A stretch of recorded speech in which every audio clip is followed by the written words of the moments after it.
يعني الف سوبر ماركتات البلد كلها عشان الاقي سو بلس اللي اتفاجئت ان مصر كلها بتدور عليه وعشان كده ناقص. واللي ما يعرفش سو بلس ده يطلع ايه؟ ده منتج خالي من السعرات بطعم ولون الفاكهه، بيتضاف للميه عشان يشجعنا على شربها يعني، وفي الاخر الاقي اللون اللي فيه مركز جدا وما بيطلعش من الايد، وده مؤشر خطر طبعا. ده غير انه غالي جدا فقيمته مش فيه. وارجع الف السوبر ماركت تاني ان الاقي شاي بنكهات من اي شركه مش مقاطعه، برضو ملاقيش. فاقوم واخده بعضي ومروحه بيتنا ومصنعه الاتنين. ومش بس كده، انا عملتلكوا مشروب لذيذ منعش لما هتشربيه هتخسي ولا كأنك عامله عمليه تكميم.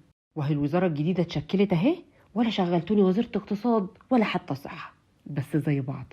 يلا بينا نبتدي بشاي النكهات. يلا بقى هاتيلي شاي مصري عربي اصيل. وهنا انا عايزه اشكر شاي العروسه على الباكجينج الجديد المهتم جدا بالتفاصيل.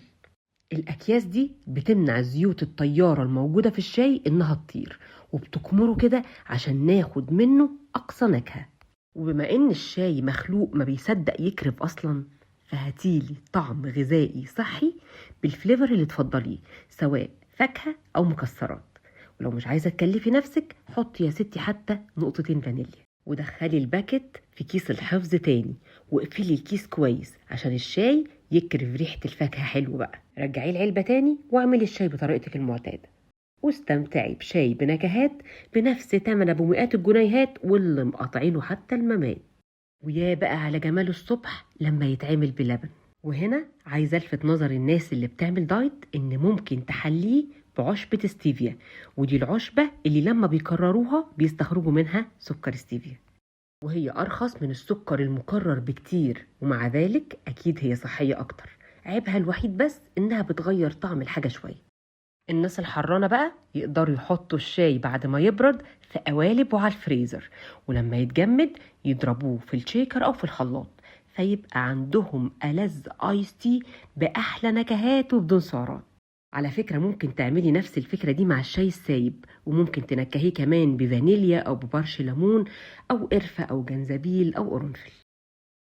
وندخل بقى على سيسو بلس، إزازة أو برطمان، وحطي لي فيها 3 معالق صغيرين سكر ستيفيا، وعليهم ربع كوباية مية، ونقلب كويس لحد ما السكر يدوب.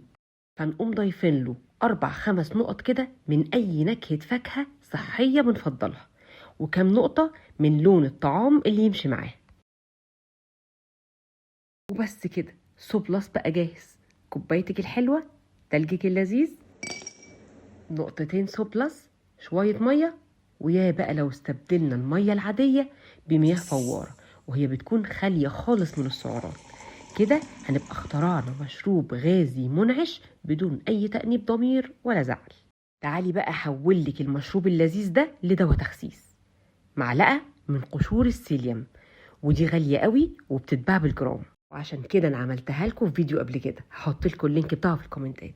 ومعلقتين من بذور الشيا، ونسيبهم يتنقعوا اقل نص ساعة كده. بذور الشيا والسيليوم هاسك او قشور السيليوم هينفشوا في معدتك وهيحسسوك بالشبع لفترات مش هتصدقيها. ده غير انك هتشربي حاجة طعمها حلو جدا ومنعشة.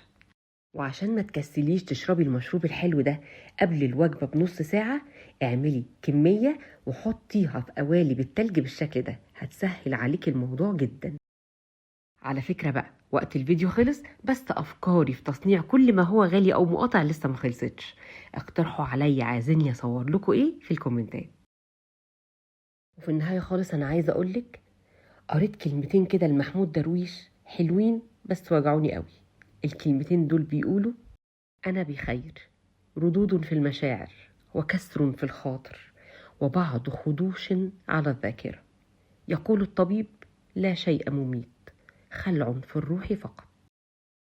أتمنى لو الأفكار اللي قدمتها لكم وفرت لكم فلوسكم كده وخسستكم تعملوا لي لايك وشير، وتسيبوا لي كلمة جميلة زيكم كده في الكومنتات عشان يوصلكم مني كل جديد. أنا شيماء البهي.